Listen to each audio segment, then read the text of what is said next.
Então, eu recebi uma pergunta de um dos nossos amigos aí que assinaram o meu canal, um amigo ateu, né? E ele me lançou uma pergunta e me pedindo assim uma resposta.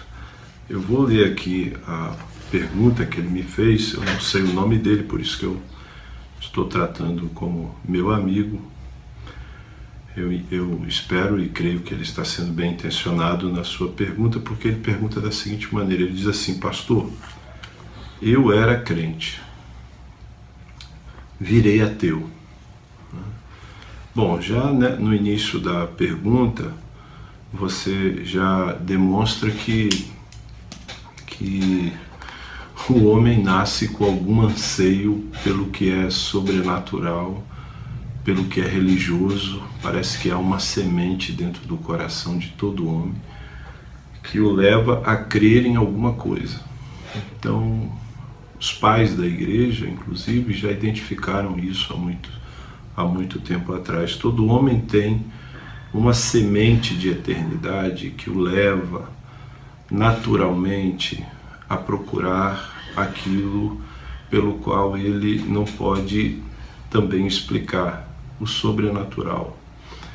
E de maneira que foi por conta dessa semente que você se tornou crente. Você poderia também ter se tornado muçulmano, você poderia ter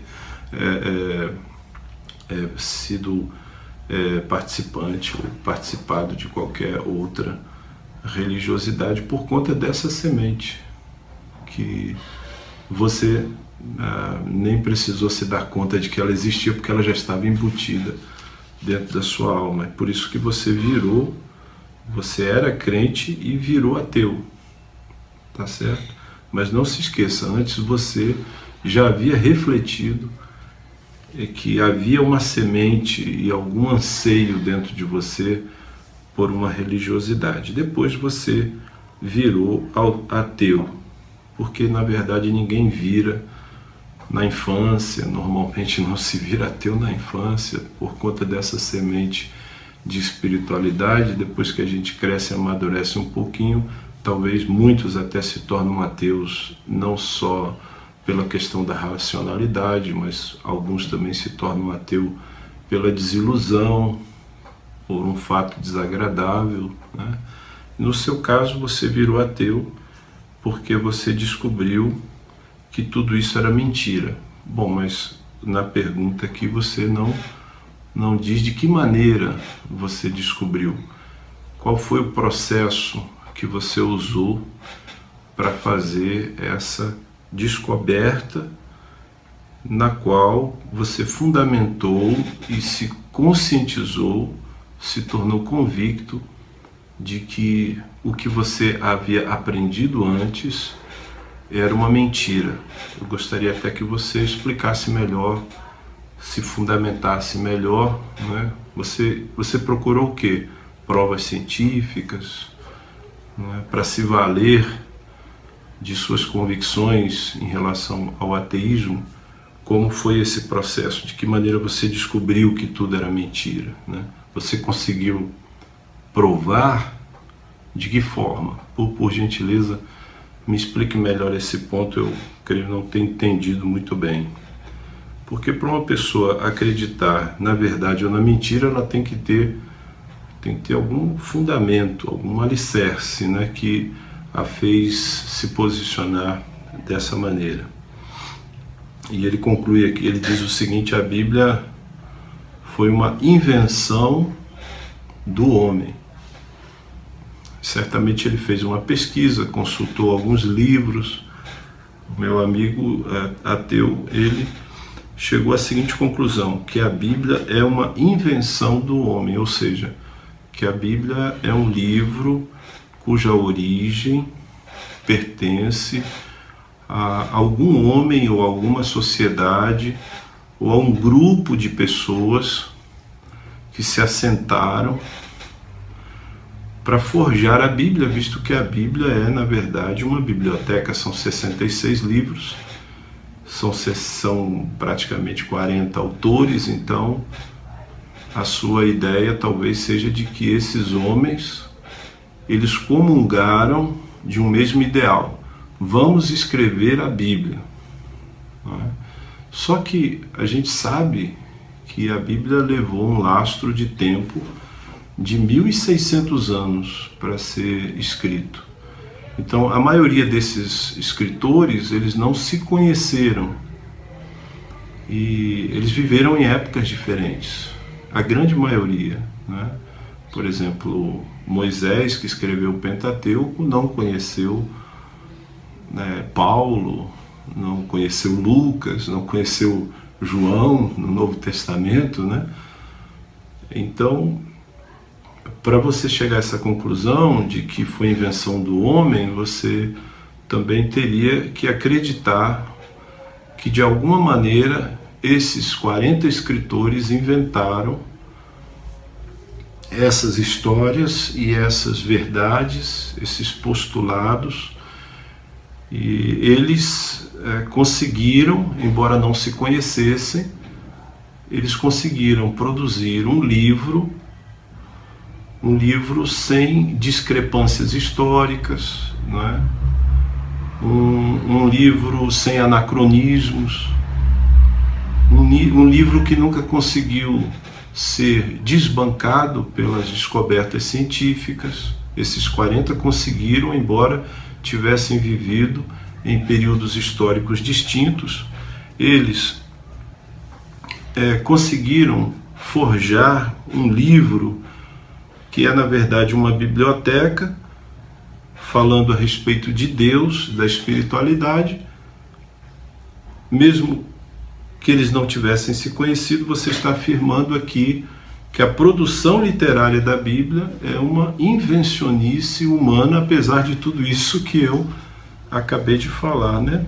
Agora é interessante, realmente, se a Bíblia fosse um livro fruto da invenção humana, ainda assim seria interessante, não é?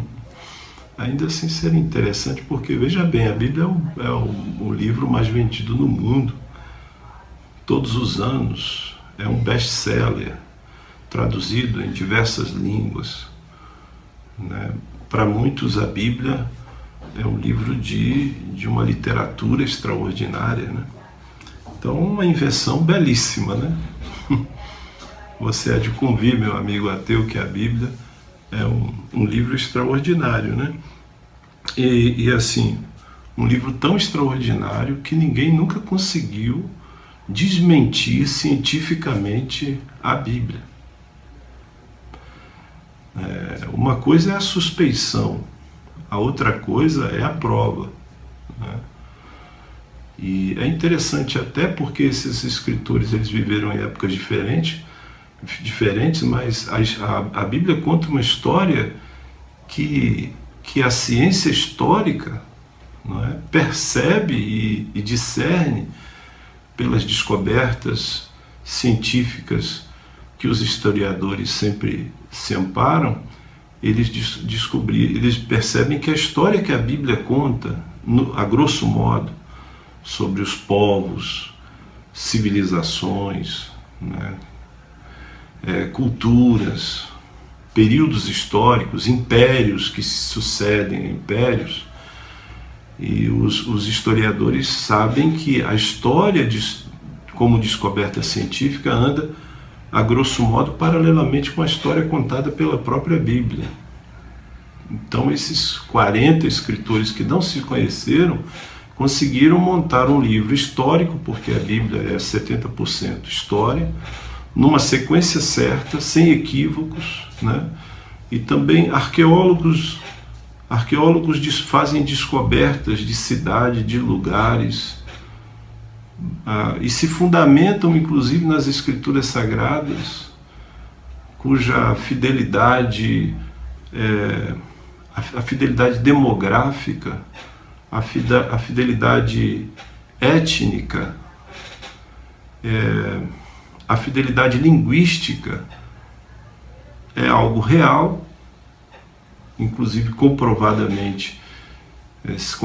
cientificamente, porque até arqueólogos que são estudiosos se valem das escrituras para descobrirem povos, lugares, cidades, com uma precisão extraordinária, Isso, imagine, 40 homens que não se conheceram conseguiram também produzir uma obra que serve de amparo para arqueólogos.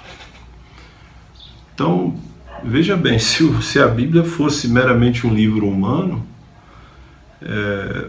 seria ainda um livro muito interessante, né? Sem falar que milhares de pessoas tiveram suas vidas transformadas, pessoas que vieram de uma vida degradada, destruída, ao lerem a Bíblia, elas encontraram uma transformação extraordinária que nenhum outro livro conseguiu produzir. São milhares e milhares de testemunhos na história, no mundo, em todos os lugares, de pessoas que, ao entrarem em contato com a Bíblia, tiveram suas vidas totalmente afetadas e elevadas a categorias superiores de vivência.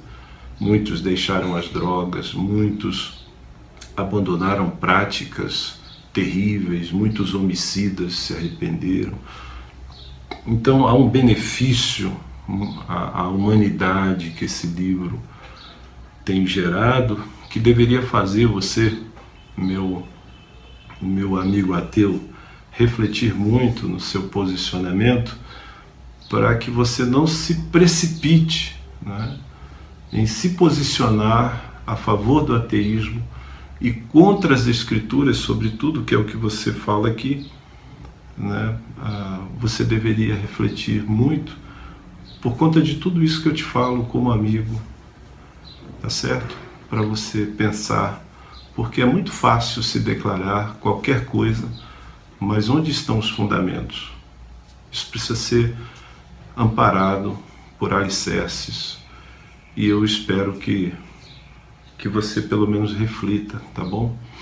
Eu quero inclusive continuar conversando com você, quem sabe num outro vídeo, para falar também de questões que nada tem a ver com as Escrituras, pelo menos uma questão, tá bom? Meu amigo ateu e a todos os amigos aí, um grande abraço.